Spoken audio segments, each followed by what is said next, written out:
Hello বন্ধুরা, আশা করি তোমরা সবাই ভালো আছো। আমি কৌশিক। আজকে নিয়ে এসেছি একটা নতুন অঙ্ক।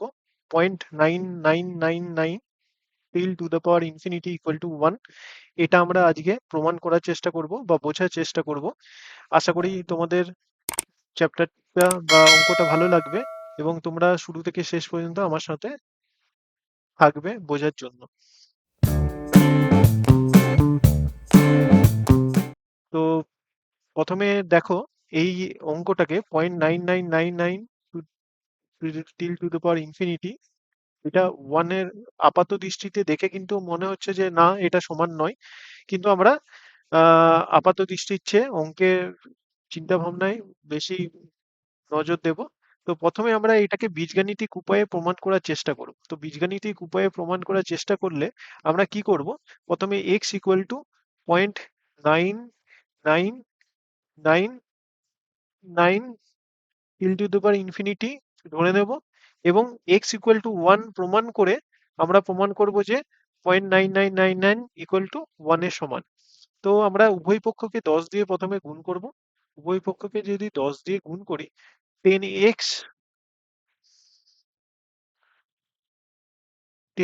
Equal to 9.999 infinity. তার মানে দশমিক পয়েন্টটা কিন্তু ডান দিকে এক ঘর এগিয়ে গেছে। তো এটাকেই আমরা কিন্তু ভেঙে লিখতে পারি 10x equal to 9 plus 0.99 till to the power infinity. এটাকেই আমরা লিখতে পারি, বা এটাকে 9 বসাতে পারি। এটাকেই আমরা লিখতে পারি 9 প্লাস এক্স, কেননা এটা তো এর সমান, এটা আর এটা সমান, সুতরাং এটাকে এক্স বসাতেই পারি আমরা। সুতরাং উভয় পক্ষকে এক্স দিয়ে বিয়োগ করে আমরা কি পাই? 9x equal to 9। এবং উভয় পক্ষকে 9 দিয়ে ভাগ করে কি পাই? উভয় পক্ষকে 9 দিয়ে ভাগ করে x ইকুয়াল টু 1 পাচ্ছি। সুতরাং x ইকুয়াল টু কত ছিল? 0.9999 ছিল। তো বসিয়ে দিই, 0.9999 ইকুয়াল টু 1। সুতরাং আমরা বীজগাণিতিক উপায়ে প্রমাণ করলাম 0.99999 till to the power infinity equal to 1 এর সমান। তো এই এই ভাবনাটাকে বীজগাণিতিক দিক থেকে নাম্বার সিস্টেম বা সংখ্যা লাইনের উপর দিয়ে আমরা বোঝার চেষ্টা করব। সুতরাং আমরা কি করব? আমরা প্রথমেই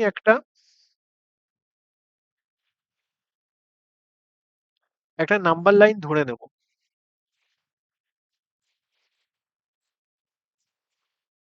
নাম্বার লাইন ধরে নেব এবং নাম্বার লাইনে ধরা যাক এটাকে 0 আর এটা 1। 0 1 এর মাঝখানে আমরা কিছু প্লট করে নেব। 0.1, 0.2, 0.3, এমনি করতে করতে করতে করতে ধরা যাক 0.8 এলো এইখানটা, এখানটা এলো 0.9। সুতরাং এখানটা 1। সুতরাং আমরা কি করলাম? 0 থেকে 1 পর্যন্ত আমরা 10 ভাগে ভাগ করে নিলাম। 10টা ভাগে ভাগ করে 0.1, এই পয়েন্টটা হচ্ছে 1 এর সমান, আর এই পয়েন্টটা হচ্ছে 0.9 এর সমান। ঠিক আছে? এরপরে 0.9 বলতে আমরা কিভাবে পয়েন্ট করলাম? 0.9 বলতে আমরা পয়েন্ট করলাম হচ্ছে 0 থেকে 1 পর্যন্ত ঘর যে ফাঁকা ঘর থাকে সেটাকে 10 ভাগে ভাগ করে নিলাম। 10 ভাগে ভাগ করার পরে যে 9 ঘরটা, সেটাকে পয়েন্ট করলে আমরা 0.9 পাবো। এবার 0.99 কি করে পাবো?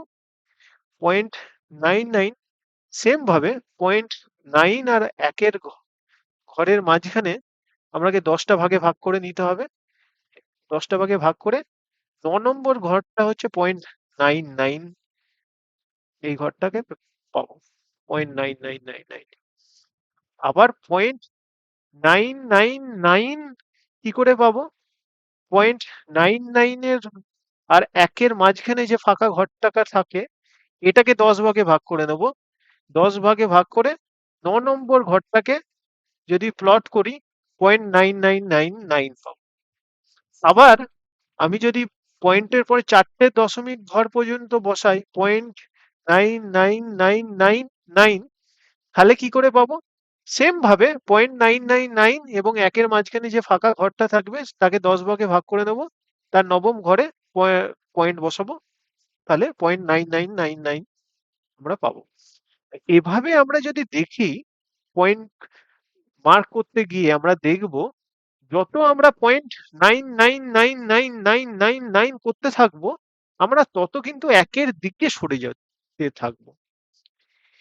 এভাবে আমরা যদি করতে থাকি অসংখ্য ইনফিনিটি টাইমস আমরা যদি করতে থাকি তাহলে কিন্তু একটা টাইম আমরা 1 উপর চলে আসবো। সেই কারণে বলছি বা বলা হচ্ছে যে 0.9999 till to the infinity equal to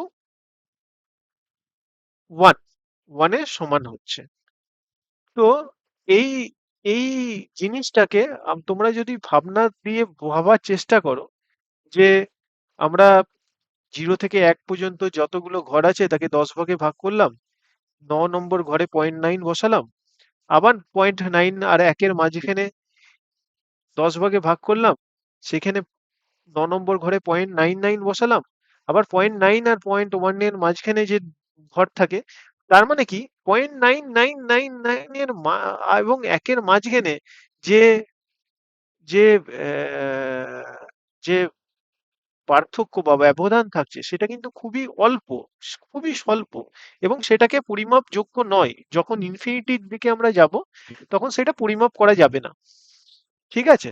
তো এভাবে আমরা সংখ্যা লাইন বা নাম্বার সিস্টেম দিয়েও জিনিসটাকে বোঝার চেষ্টা করলাম 0.999 = 1 এর সমান হবে। এবার ধরো আমরা ধরে নিচ্ছি যে 0.999 এবং একের মাঝখানে আলাদা, তারা আলাদা এবং এদের মাঝখানে কোনো একটা সংখ্যা রয়েছে। ধরা যাক 0.7 এবং 0.8 দুটো সংখ্যা দুটো তো আলাদা। এদের মাঝে যখন সংখ্যা দুটো আলাদা হবে এদের মাঝে নিশ্চয়ই দুটো বা তিনটে সংখ্যা আমরা খুঁজে পাবো বা একটা সংখ্যা খুঁজে পাবো। তো 0.7 এবং 0.8 এর মাঝখানে কিন্তু আমরা অনেক অনেক সংখ্যা খুঁজে পাই, যেমন 0.65, 0.66। ঠিক আছে? সুতরাং আমরা 0.7 0.8 কে বলতে পারি তারা আলাদা এবং তাদের মাঝখানে সংখ্যা রয়েছে। কিন্তু আমরা যদি 0.9999 এবং 1 মাঝখানে সংখ্যা খুঁজতে যাই যে তাদের মাঝখানে কতগুলো সংখ্যা রয়েছে বা তাদের মাঝখানে একটা সংখ্যা রয়েছে কিনা, তাহলে কিন্তু আমরা একটা সংখ্যাও পাবো না। কেন পাবো না? ধরা যাক আমরা 0.9 এর পরে 0.999997 করলাম। যেই আমি 7 করলাম এটা কিন্তু 0.9999 এর চেয়ে কিন্তু ছোট হয়ে গেল, এর বড় হলো না। তো আমাদের খুঁজতে হবে কি এর চেয়ে বড় সংখ্যা এবং 1 চেয়ে ছোট সংখ্যা, এটা খুঁজতে হবে। কিন্তু এর চেয়ে বড় এবং 1 চেয়ে ছোট সংখ্যা কিন্তু হয় মানে আমরা কল্পনাই করতে পারবো না। কেননা যখন 0.99999 করতে থাকবো, করতে করতে করতে করতে করতে করতে সেই 9ই বসতে থাকবে। সুতরাং আমরা কল্পনায় কোনো সংখ্যা খুঁজে পাবো না। সুতরাং আমরা দেখলাম যে 0.999 এবং 1 মাঝখানে আমরা কোনো সংখ্যার অস্তিত্ব কল্পনা করতে পারছি না। যখন সংখ্যার অস্তিত্ব কল্পনা করতে পারছি না তখন এই দুটো সংখ্যাও সমান হবে। সুতরাং আমরা একটা অঙ্ককে বিভিন্ন ভাবে ভাবার চেষ্টা করলাম বা বিভিন্ন বিভিন্ন দিক থেকে তাকে অ্যানালাইজ করার চেষ্টা করলাম। হতে পারে অঙ্কটা তোমার বা যে কোনো সমস্যা এভাবে করতে গিয়ে ভুল হতেই পারে, কিন্তু তুমি যখন 5 রকম ভাবে জিনিসটাকে ভাবার চেষ্টা করবে এবং জিনিসটাকে নিয়ে নড়াচড়া করবে, তখন কিন্তু দেখতে থাকবে যে তুমি একটা জায়গায় গিয়ে দেখবে সমস্ত সমাধান কিন্তু এক জায়গায় মিলিত হচ্ছে। সুতরাং আমাদের অঙ্ক করতে গিয়ে এই জিনিসটাকে বুঝতে হবে যে অঙ্ক কিন্তু একরকম ভাবে করার নয়। অঙ্ককে বিভিন্ন দিক থেকে চিন্তা ভাবনা করে অঙ্কটাকে সমাধান করার চেষ্টা করতে হবে। সুতরাং আমরা এখানে যে জিনিসটা দেখলাম 0.999 = 1, এটাকে আমরা বিভিন্নভাবে সমাধানের চেষ্টা করলাম। তো তোমরা যদি আমার এই পড়ানো ভালো লাগে থাকে তাহলে অবশ্যই সাবস্ক্রাইব, লাইক এবং কমেন্ট করে আমার পাশে থাকো, এবং আমায় কমেন্ট করে জানিও তোমাদের কোন জিনিসটা ভালো বা খারাপ লাগছে। কিছু সমস্যা থাকলে অবশ্যই জানাও। আমি তোমাদের সমস্যা যত সম্ভব দূর করার চেষ্টা করব। ধন্যবাদ।